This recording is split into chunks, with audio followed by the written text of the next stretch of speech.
Assalamualaikum warahmatullahi wabarakatuh.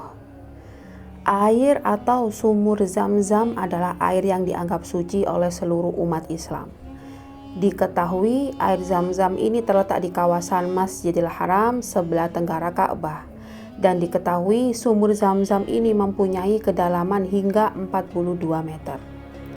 Suku Jurhum yang hidup di kota Mekah merupakan salah satu marga dalam suku Qohtan kuno di semenanjung Arabia, yang juga merupakan salah satu suku Arab yang tertua.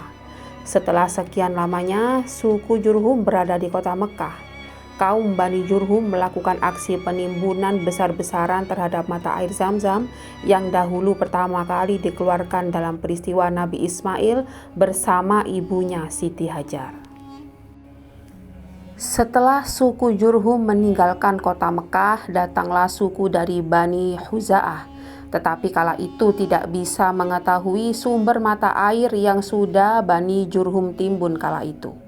Setelah Bani Huza'ah beserta sekutunya berhasil mengusir Bani Jurhum mendapat kursi kepemimpinan Mekah, kedua sekutu menguasai kota Mekah beserta dengan Ka'bah. Pada masa kabilah Huza'ah, penguasa Mekah beberapa generasi hingga 500 atau 800 tahun. Namun pada waktu yang sangat lama tersebut, Bani Huza'ah pun belum bisa menemukan galian dari sumur Zam-Zam yang sudah dikubur oleh suku Jurhum kala itu. Singkat cerita, kala itu Abdul Muthalib, tak lain kakek Rasulullah SAW, memiliki jasa yang sangat besar dalam penggalian kembali sumur Zam-Zam. Ia berhasil menemukan kembali sumur yang sebelumnya sudah lama tertimbun.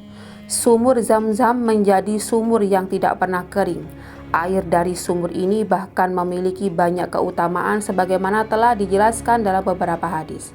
Dalam sejarahnya, kemunculan air Zam-Zam bermula dari rasa kegelisahan Siti Hajar bersama putranya yaitu Ismail kecil yang ditinggal Nabi Ibrahim alaihissalam waktu itu. Di sebuah padang pasir yang tandus dan kering, peristiwa itu telah diabadikan Allah dalam Al-Quran surat Ibrahim ayat 37. Ya Tuhan kami, sesungguhnya aku telah mendapatkan sebahagiaan keturunanku di lembah yang tidak mempunyai tanaman di dekat rumah Engkau Baitullah yang dihormati. Ya Tuhan kami, ya demikian itu agar mereka mendirikan sholat, maka jadikanlah hati sebagian manusia cenderung kepada mereka dan beri rezekilah mereka dari buah-buahan. Mudah-mudahan mereka bersyukur. Kemudian kakek dari Nabi Muhammad SAW, yakni Abdul Muthalib, bernazar untuk menggalinya kembali apabila dirinya dikaruniai banyak anak dan akan mengorbankan salah satu dari anaknya tersebut. Kemudian doanya dikabulkan oleh Allah SAW dan ia mempunyai 10 orang anak. Kemudian Abdul Muthalib melaksanakan nazarnya itu. Namun, ia ragu siapa yang akan dijadikan kurban kala itu. Lalu ia melakukan sebuah undian hingga kemudian muncul nama Abdullah, tak lain adalah ayah dari Nabi Muhammad SAW. Keraguan makin memuncak karena ia sangat menyayangi putra bungsunya ini. Setelah berkali-kali mencoba melakukan undian, nama Abdullah terus muncul.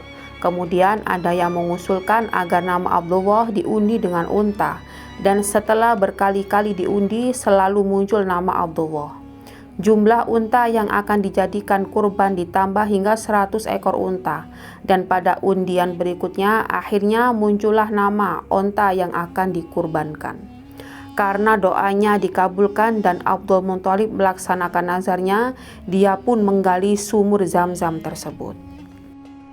Karena itu sumur Zam-Zam disebut pula dengan sumur gali.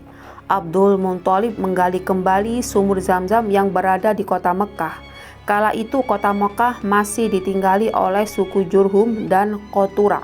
Suatu hari, kedua suku tersebut berkonflik dan berperang, berebut ingin menguasai kota Mekah.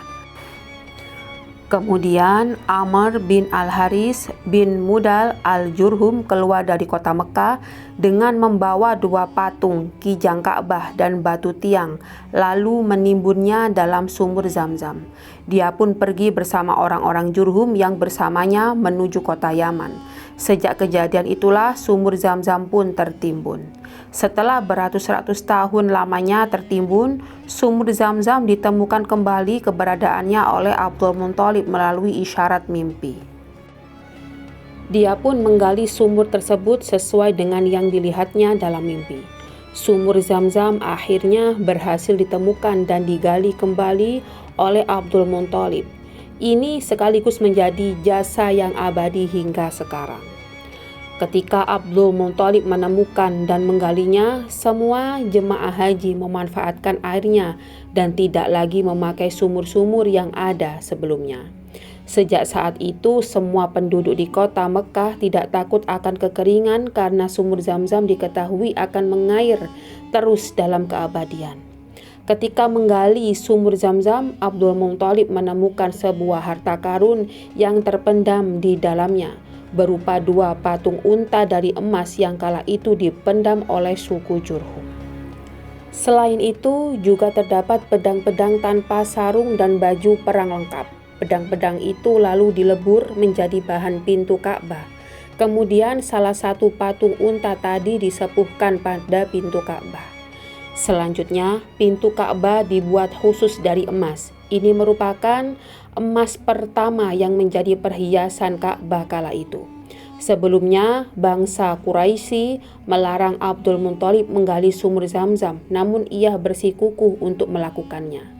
Ada pula riwayat lain yang menyebutkan bahwa Abdul Muthalib menggali sumur Zam-Zam itu karena adanya perintah yang didapatkan ketika beliau tertidur di Hijr Ismail. Maka perintah itu beliau laksanakan. Setelah sumur Zam-Zam kembali ditemukan, masyarakat Mekah memanfaatkan airnya untuk berbagai keperluan sehari-hari. Hingga saat ini air Zam-Zam masih terus mengalir deras, bahkan menjadi salah satu ikon atau oleh-oleh yang dibawa oleh jemaah umroh dan haji.